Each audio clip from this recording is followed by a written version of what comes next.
Vous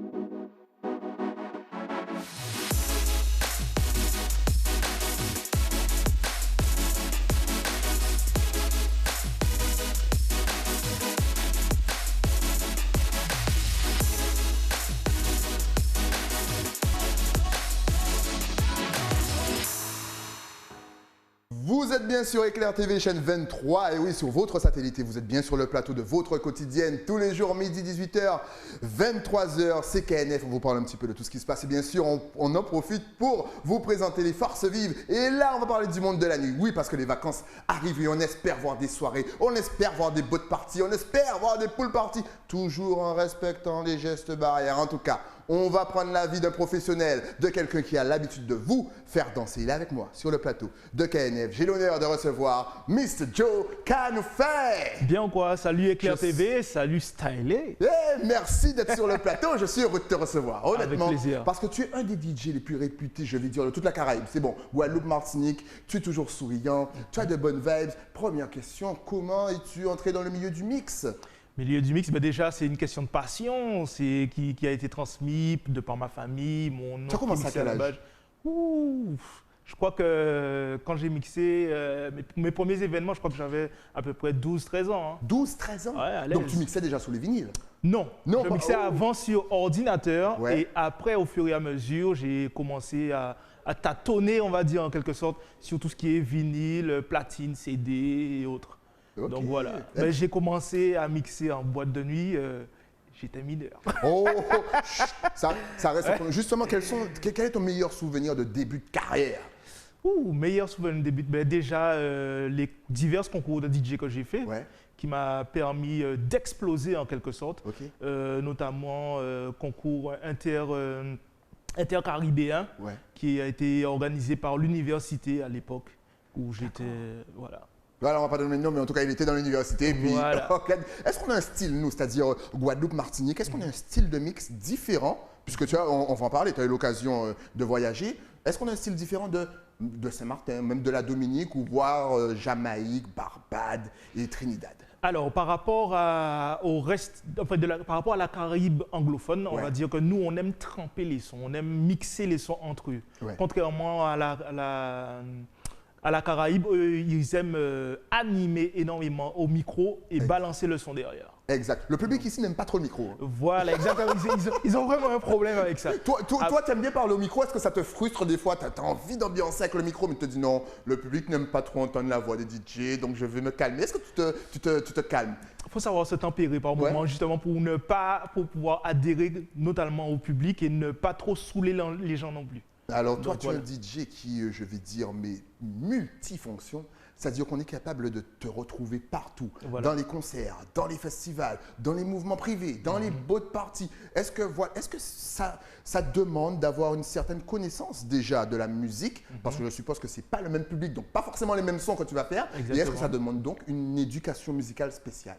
Ben, il faut déjà savoir s'adapter en fait, être à l'écoute, être attentif de son public. Le côté éclectique, ça se travaille en fait, hein. C'est un travail de longue haleine et toujours écouter des sons, que ce soit des nouveautés, mais les anciens aussi, puisque en fonction du public que tu as devant toi, par exemple une VO ne va pas être mixée pareillement que, je sais pas, une boat party, tu vois, donc faut savoir s'adapter à son public tout simplement. Mais comment tu fais pour te retrouver, je dirais, des deux côtés? Parce que tu viens de prendre l'exemple vraiment excellent, c'est-à-dire boat party. Voilà. Bon, je ne dirais pas qu'il n'y a que des jeunes dans les boat parties, il y a aussi des gens plus âgés, mais c'est vrai que tu mixes dans les événements pour les jeunes et dans les VO pour les gens un petit peu plus âgés. Je ne vais pas dire les vieux parce qu'effectivement, on a des gens de 40, 45 ans, 50 ans. Ils vont me dire, comment ça, à 40 ans, on est vieux? Non, vous êtes jeunes toujours, les amis. Ouais, c'est clair. Comment tu fais pour pallier les deux? Tu es l'un des rares qui fait ça.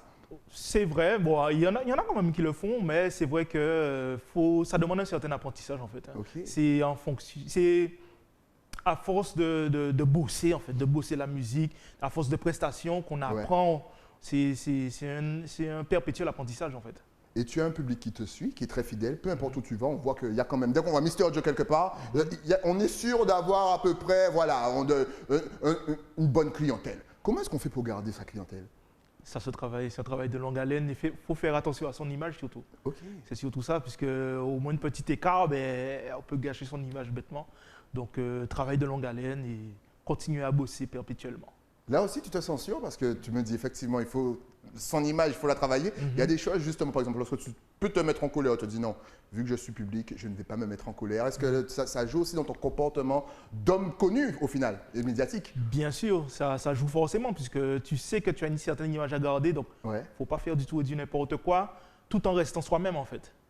On parlait d'image, on voit justement les petites photos, on pensait que c'était réservé qu'aux chanteurs, qu'aux comédiens, mais on voit que les DJ aussi, vous travaillez votre image. Oui. Sur les réseaux, on voit. Est-ce que c'est devenu une partie de votre métier que vous ne pouvez pas négliger? Eh ben justement, le métier de DJ a évolué. Avant, un DJ, si tu te souviens, c'était derrière un miroir, derrière un grillage, et on entendait uniquement le nom du DJ ou bien les mix du DJ. Eh ben maintenant, non seulement tu dois travailler l'image, tu dois travailler les réseaux, tu dois travailler tes mix, mais voilà quoi, l'essentiel n'est plus uniquement mixer, rester là, avoir l'aspect technique quoi. Exact. Voilà. Et j'irai même plus loin, des fois vous produisez aussi des morceaux. C'est ça. Je crois même que tu as fait un petit coup de producteur, voire un gros coup de producteur. Voilà, est-ce que tu comptes continuer? Parle-nous déjà de ce morceau qu'on voit déjà en double écran. C'est des images comme c'est travaillé, c'est Mr. Joe, tout ça. Est-ce que tu peux nous parler de cette composition?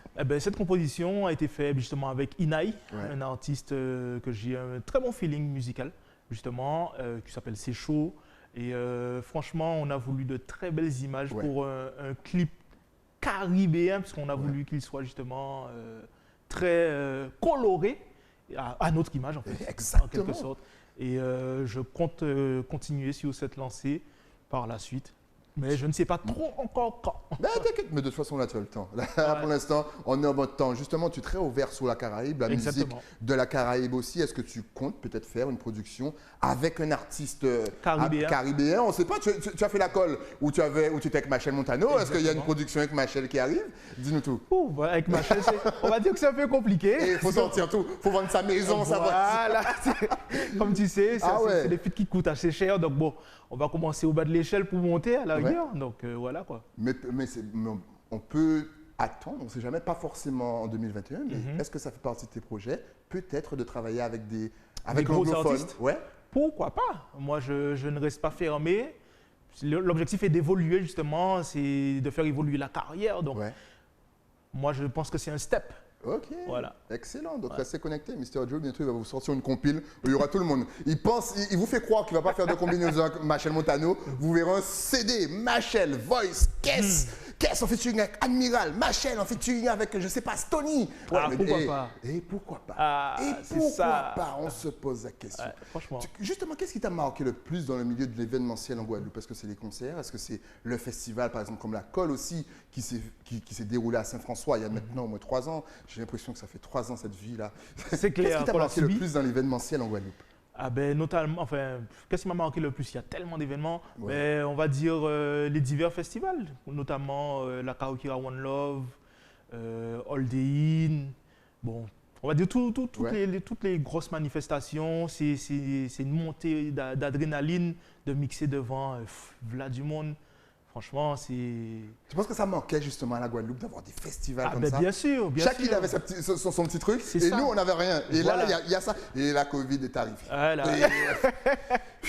Dès qu'on commence à faire quelque chose, la Covid arrive. Bon, j'espère que ce n'est que partie remise et qu'on va justement aller de l'avant par rapport à ça, puisque franchement, pas simple à vivre avec cette période. Mais bon, on est là pour bosser, donc on fait avec. Mais que penses-tu justement? Comment est-ce qu'on peut repartir? Bon, on imagine, Covid fin, tout bitin, là on peut redémarrer bien comme il faut. Comment faire de la Guadeloupe un endroit incontournable pour son festival? Alors, un endroit, déjà la communication, je pense qu'on a beaucoup à travailler dessus. Mais sinon, on a déjà le public qui est, comme on dit, chaudé, entre guillemets, qui fait qu'on va partir comme une balle. Ah, ça c'est clair. Et on compte sur vous, les publics. Justement, pendant les vacances vont commencer. Comment est-ce que tu sens ça? Est-ce que tu penses que vous, DJ, vous allez peut-être pouvoir voir enfin le bout du tunnel? Parce qu'on rappelle que ça fait 1 an qu'ils galèrent comme des fous. C'est limite les oubliés. On n'a jamais pensé à vous. Et alors que tout le monde était bien content de vous trouver en temps normal. Exactement. Déjà, première question, comment est-ce que tu as vécu cette période, toi? Alors, bon, Dieu merci, je ne fais pas que ça. Voilà, donc du coup... quand un côté ne fonctionne pas, je peux m'appuyer sur l'autre côté. Donc, quand j'arrivais à tourner, très bien, c'est bon. Mais quand j'arrivais pas, ben, je m'appuyais sur mon autre métier, où je suis chauffeur poids lourd, super poids lourd. Justement, tu penses qu'aux Antilles, c'est compliqué de vivre de sa passion, qu'on soit DJ, qu'on soit chanteur, qu'on soit même, je ne sais pas, réalisateur de films. Tu penses que c'est difficile de vivre de l'artistique? C'est possible, c'est possible, mais il faut travailler concrètement. Il faut travailler. Non, ouais, franchement, pour bosser. Moi, voilà, c'est ça. Bosser d'arrache-pied. Il n'y a que ça de vrai, en fait. Bosser d'arrache-pied. Pour ma part, j'aurais pu vivre que de la musique, concrètement. Mais comme je n'aime pas faire qu'une seule chose de ma vie. Multitâche. Voilà, je suis monsieur multitâche. J'ai été éduqué dans cette lancée également. Donc, voilà. On a dit que tu mixes un petit peu partout, c'est-à-dire concert, festival, mouvement privé, boat party, VO, VH, en fait tout, mais très important. Est-ce que tu formes aussi? Parce qu'on a vu que les DJ commencent déjà à former les futurs DJ comme vous. Est-ce que ça t'arrive de donner des petits cours de mix?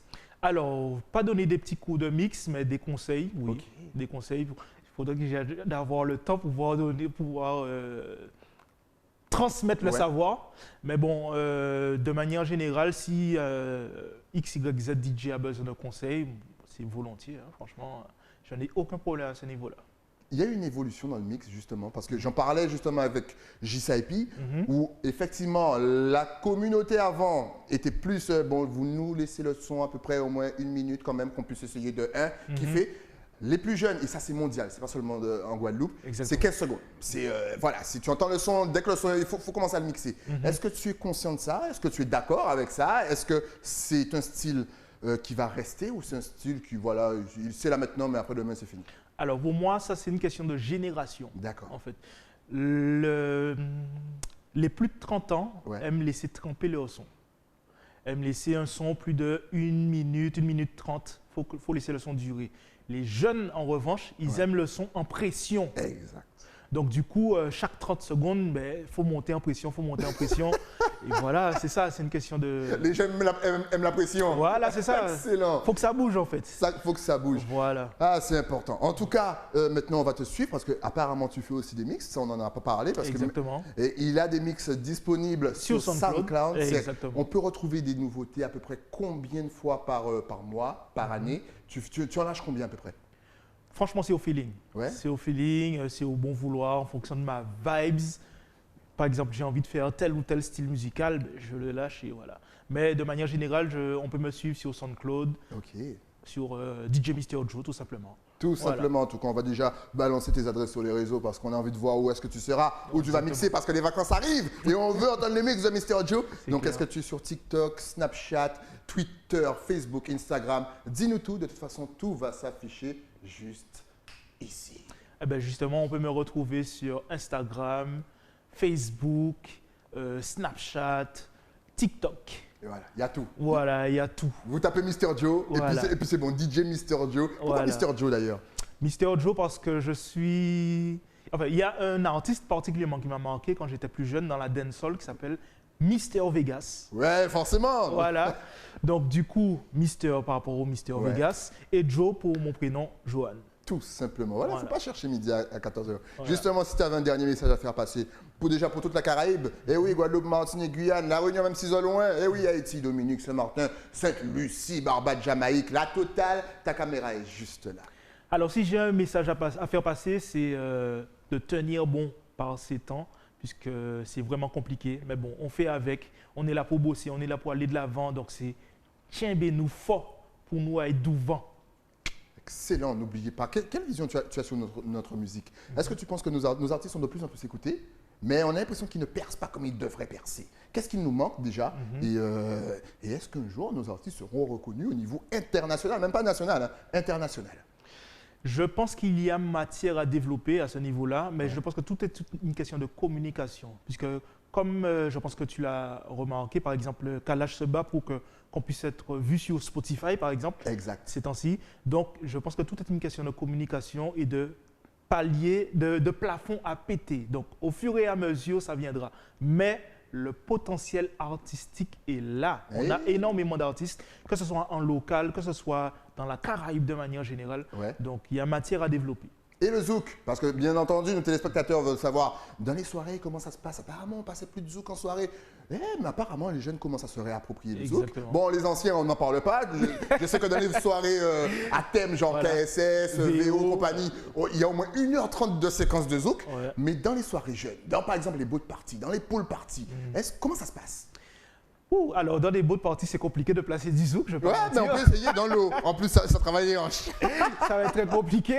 Mais bon, on va dire, comme j'ai dit tout à l'heure, c'est en fonction des générations, en fonction de, comme tu disais justement par rapport à la KSS, la VO, là, c'est clair que tu auras une pléiade de zouk. Ouais. Mais les événements un peu plus jeunes, faut limite leur imposer. Hein, c'est vrai? Ah oui. Puisque par exemple, en termes de minutes, tu mixes du zouk à combien de minutes dans une soirée de jeunes? Une soirée de jeunes, 15-20 minutes. Hein. 15-20 minutes? Ah oui, parce que sinon après, ils sont limite blasés, quoi. Donc, tu es obligé de changer de style musical pour les retenir. Okay. Parce que sinon, tu verras ta piste se vider et ce n'est pas l'objectif. Et quel est le style musical qui prédomine? Ça dépend des événements. Okay. Et ça dépend pour les jeunes? Pour les jeunes, on va dire l'afrobeat. Ok. Afrobeat, jump pop, bouillon. D'accord. Voilà, soca. Ouais. Voilà. Tout ce qui est sous pression, apparemment. Voilà, exactement. Les jeunes veulent trop sous pression. Il faut se calmer un petit peu. En tout cas, Mister Joe, merci d'être venu sur le plateau pour nous parler de ton parcours, ton univers et bien entendu de tes projets. On espère voir des collaborations, des productions pour les vacances et bien entendu, on espère te voir dans plein de soirées. On espère que ça va réouvrir. En tout cas, dès qu'il y a une nouveauté, tu reviens, tu n'hésites pas, tu connais le chemin. Avec grand plaisir, en tout cas, Stylé. Merci à toi et merci à Éclair. Merci à toi encore une fois. Nous, on se retrouve bien entendu. Et ben après quoi? Après la pub. À tout de suite.